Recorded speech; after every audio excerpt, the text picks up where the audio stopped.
Gusto mo bang mag-resign pero wala ka pang malilipatan?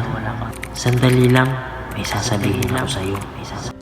Yung hirap sa pag-aantay ng sakayan, pakikipagbuno sa mabigat na trapiko, malakas na ulan, trabahong nakakaubos ng pasensya, nakaka-stress.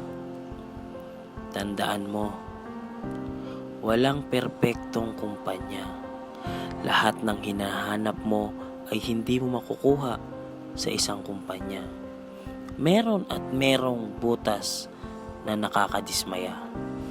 Kung gusto mong sumuko dahil lamang sa pagod at bugso ng damdamin, isipin mo na lang, ginagawa mo ito hindi lang para sa sarili mo.